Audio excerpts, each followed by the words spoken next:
জানিয়েছি যে আজকে আমাদের আলোচনার বিষয় রাজনীতির বাঁকা আঙুল। আমি একটু সালাউদ্দিন আহমেদ আপনাকে দিয়ে শুরু করতে চাই। কোন কোন বিষয়কে আসলে বিএনপির উপদেষ্টারা মানে কোন কোন বিষয়ে বিএনপিকে উপদেষ্টারা অবজ্ঞা করলো, আর কেন গণভোট নির্বাচনের আগে সম্ভব নয়? ধন্যবাদ রিশাদ ভাই, শুভেচ্ছা আমার সহ-আলোচককে।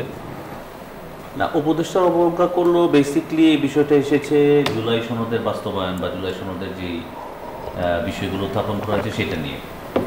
দেখেন, যখন 17 অক্টোবর জুলাই সনদটা স্বাক্ষরিত হলো, সেইখানে আপনার আপনার নোট অফ ডিসেন্ট সহ আপনার এটা স্বাক্ষরিত হয়েছিল এবং বাস্তবায়নের প্রক্রিয়াতেও যখন আলোচনা হয়েছে ঐকমত্য কমিশনে, সেখানেও কিন্তু এই বিষয়টা বলা হয়েছিল যে নোট অফ ডিসেন্ট সহই, এবং দেখবেন যে জুলাই সনদের যে প্রথম স্বাক্ষরিত যে সেখানে লেখাই আছে কিন্তু যে ইশতেহারের মধ্যে উল্লেখপূর্বক তারা যদি ম্যান্ডেট পায় তাহলে ওই অনুযায়ী জুলাই সনদটা বাস্তবায়ন করবে। কিন্তু এটা এক ধরনের মানে এই শব্দটা ইউজ করা ঠিক হবে কিনা, চৌর্যবৃত্তি বা আপনি বলতে পারেন যে এক ধরনের প্রতারণা, যেটা বিএনপি মহাসচিব বলেছেন যে আপনার আলটিমেটলি দেখা গেল যখন বাস্তবায়নের সুপারিশ করলো ঐকমত্য কমিশন, তখন সেখানে কিন্তু 48টা সাংবিধানিক বিষয়ে বলা হলো, কিন্তু নোট অফ ডিসেন্টের বিষয়গুলো একদমই রাখা হলো না। এখন আপনি বলতে পারেন যে নোট অফ ডিসেন্ট, যেটা ঐকমত্য কমিশন বলতেছে যে নোট অফ ডিসেন্ট থাকাটা আমরা সমীচীন মনে করিনি। হ্যাঁ, কিন্তু আপনি যদি আইন বিশেষজ্ঞ, ওরা অনেক আইন বিশেষজ্ঞদের মতামত নিয়েছে, কিন্তু রিদওয়ানুল হক একজন সাবেক অধ্যাপক আপনার ঢাকা ইউনিভার্সিটির এবং সমসাময়িক এশীয় যেই অঞ্চলগুলো আছে সাংবিধানিক, উনি নিজে একটা খুব ইলাবোরেট একটা আপনার ইন্টারভিউ দিয়েছেন প্রথম আলোতে। সেখানে স্পেসিফিক্যালি বলেছেন যে নোট অফ ডিসেন্ট না রাখাটা একটা বড় রাজনৈতিক দলের বা অন্যান্য কিছু কিছু দলের নোট অফ ডিসেন্ট না রাখাটা এটা একদমই সমীচীন হয়নি। এবং এই জিনিসগুলোই তো আসলে উপদেষ্টাদের এই বিষয়গুলোই তো আপনার এসেছে আপনার মানে তারা যেভাবে কথা বলেছে, আসলে বেসিক্যালি ঐকমত্য কমিশন এবং উপদেষ্টাদের এই বিষয়গুলাই আপনার এখানে এসেছে। আরেকটা বিষয় আপনি কি বলেছিলেন, কেন নির্বাচনের আগে গণভোট? আচ্ছা, নির্বাচনের আগে গণভোট, এখানে এটা অনেকবার ব্যাখ্যা দেওয়া হয়েছে। দেখেন, নির্বাচনের আগে গণভোট, এটা আপনার এই আইন বিশেষজ্ঞরাও বলেছে, ডক্টর শাহাদিন মালিক, রিদওয়ানুল হক এবং অন্যান্য যে আপনার অপরাপর যে বিএনপি সহ বিভিন্ন রাজনৈতিক দল, তারা স্পষ্টতই বলেছে যে গণভোটের আয়োজনের একটা বিশাল এখানে একটা ব্যাপার আছে। তাছাড়া আপনার যখন আমরা গণভোট করব, এখানে খরচের বিষয় তো একটা আছে, প্রচারণার একটা বিষয় আছে। এখন আপনার 3 মাস আছে জাতীয় নির্বাচনের প্রচারণার জন্যই প্রায় 30 থেকে 40 দিন সময় দেওয়া হয়। এখন যদি নভেম্বরে আপনি গণভোট করেন, আর এই গণভোটের যে আপনার প্রস্তাবনার যে বিষয়গুলা, এগুলো এত কঠিন, প্রধান উপদেষ্টা নিজেই কিন্তু আপনার ঐকমত্য কমিশনকে বলছে এগুলো আরো সহজ করে আপনারা তৈরি করেন, আরো সহজ করে লিখেন, পত্রপত্রিকা এসেছে আরো সহজ করে লিখেন যেন মানুষের জন্য বোধগম্য হয়। তাহলে এই অবস্থায় আপনি এত ইমিডিয়েট আপনি গণভোট কিভাবে করবেন? বরঞ্চ নির্বাচনের দিন যদি আপনি গণভোট এবং আপনার জাতীয় নির্বাচন একসাথে হয়, সার্বিকভাবে প্রচারণাটা একই সাথে হয়ে যায়, খরচও আপনার এভাবে হয়। অনেকে ব্যালট বাক্স আবার কথা বলে, কিন্তু তারপরও আপনি দেখবেন লজিস্টিক্স যেই বিষয়গুলো থাকে সেটার জন্য কিন্তু একটা বিশাল ধরনের খরচের বিষয় আসবে। এবং এই পরিপ্রেক্ষিতে আমি বলতে চাই যে আপনার গণভোট অবশ্যই ওই নির্বাচনের দিনই হওয়া উচিত। জি, ধলাউদ্দিন রায়হান, আপনার কাছে প্রশ্ন। 90 পরবর্তী সময় আমি যদি আরেকটু মানে বিশদ আকারে বলি, 3 জোটের সমঝোতা, আব্দুল জলিল মান্নান সংলাপ, তারানকো সংলাপ, 2014-18 সালের নির্বাচনী সংলাপ, এরকম বেশ অনেকবার রাজনৈতিক দলগুলো নিজেদের মধ্যে সংলাপে বসেছে, কিন্তু মোটা দাগে যদি বলি যে আসলে কোনো সংলাপে তেমন একটা সফলতার মুখ দেখেনি। এবং এই যে নতুন করে রাজনৈতিক দলগুলোকে আলোচনার জন্য 7 দিন সময় দিয়েছে, তার মধ্যে 4 দিন পেরিয়ে গেছে। আপনি কি মনে করেন যে যে ধরনের আলোচনা হতে পারে রাজনৈতিক দলগুলোর ভিতরে, সেগুলো কি আসলে ফল বয়ে আনবে?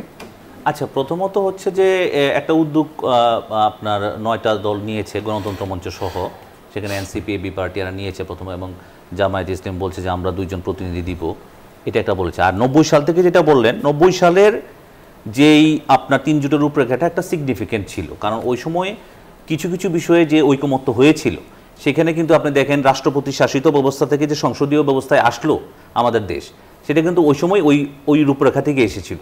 এবং তৎকালীন যে স্বৈরশাসক হুসাইন মাহমুদ এরশাদের বিচার করা হবে, বিএনপি কিন্তু সেই উদ্যোগও নিয়েছিল, যার ফলে উনি জেলেও ছিলেন মামলা দিয়ে, তারপরে আওয়ামী লীগ এসে তাকে ছেড়ে দিয়েছে জেল থেকে। তো যাই হোক, ওইটা সিগনিফিকেন্ট ছিল। এমনিতে আপনি যদি ওভারঅল দেখেন, হ্যাঁ ঠিক আছে, রাজনৈতিক দলরা যখন নিজেরা সংলাপ করে, তখন কিন্তু এটা সফলতার হার একদম প্রায় শূন্যের কোঠায় বলতে পারেন আপনি। কিন্তু যখন এইবার ঐকমত্য কমিশন যখন উদ্যোগ নিল, ঐকমত্য কমিশনের উদ্যোগটা কিন্তু তারা কিন্তু টায়ারলেসলি কিন্তু মানে নিরলসভাবে চেষ্টা করছে আসলে সত্যি কথা প্রাথমিকভাবে, এবং তারা আপনার দীর্ঘদিন ধরে আপনার বিভিন্ন দলের সাথে এবং প্রত্যেকটা দলই কিন্তু এখানে আপনার সকাল থেকে সন্ধ্যা পর্যন্ত বসে কিন্তু কমিউনিকেট করেছে এবং তারা ঐকমত্য কমিশনকে সহায়তা করেছে, যেহেতু এখানে একজন মধ্যস্থতাকারী ছিল। এই জন্য কিন্তু প্রত্যেকটা প্রায় 30 থেকে 33টা দল মানে খুব মানে আমি যেটাকে বলবো খুব ভাইব্রেন্ট ছিল ওইখানে। তো যাই হোক, তারপর একটা পর্যায়ে আসলো 31শে জুলাই পর্যন্ত কিন্তু এক ধরনের আলাপ ছিল যে আপনার ঐকমত্য কমিশন থেকে একটা প্রস্তাবনা দেওয়া হলো যে আমরা নির্বাচিত সংসদ 2 বছরের মাধ্যমে এই যে সনদগুলো আমাদের ঐকমত্য হলো এটা আপনার সংবিধানে সন্নিবেশিত করবে। কিন্তু ওই মিটিংয়ের 1-2 দিন পরে জামায়াতে ইসলামী এবং এনসিপি তারা আবার কিন্তু জুলাই সনদ বাস্তবায়নের মানে আপনার আইনি অধিকারের কথা ওরা বলা শুরু করলো, যার ফলে কিন্তু ঐকমত্য কমিশনের মেয়াদ আবার বাড়ানো হলো। আবার পুনরায় মিটিং শুরু হলো, আনুষ্ঠানিক অনানুষ্ঠানিক বিভিন্ন ধরনের মিটিং করে করে করে করে এই পর্যায়ে এসে জুলাই সনদ স্বাক্ষরের ব্যাপার আসলো। স্বাক্ষরের দিন আপনি দেখেন বিভিন্ন ইনসিডেন্ট হলো, তারপরেও কিন্তু স্বাক্ষরে মোটামুটি এনসিপি বাদে সবাই আপনার এখানে উপস্থিত ছিল কম বেশি।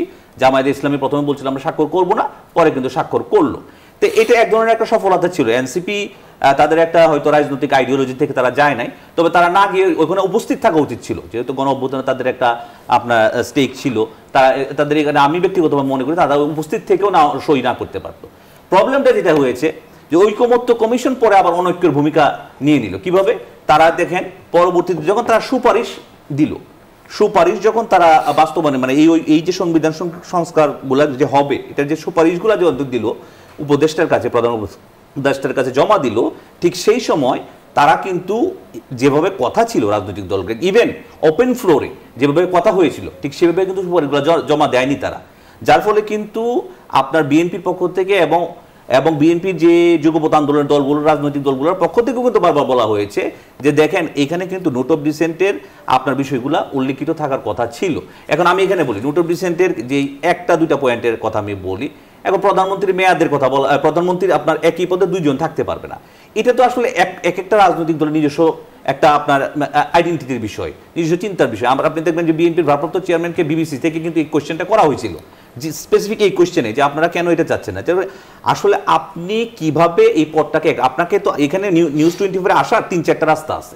আপনি বললেন যে আমাকে এই একটা রাস্তাতেই আসতে হবে, মানে আপনি শুধু এটাই থাকবেন, কিন্তু 3-4টা রাস্তা যদি ওপেন থাকে তাহলে কিন্তু প্রত্যেক এই এক একজন এক একটা রাস্তায় এখানে আসার সুযোগ পায়। ঠিক তেমনি ভাবে আমি আমার পদটাকে কিভাবে এক্সারসাইজ করতেছি, আমি অ্যাজ এ পার্সন কিভাবে এক্সারসাইজ করতেছি সেটা হচ্ছে বেশি ভেরি ইম্পর্টেন্ট।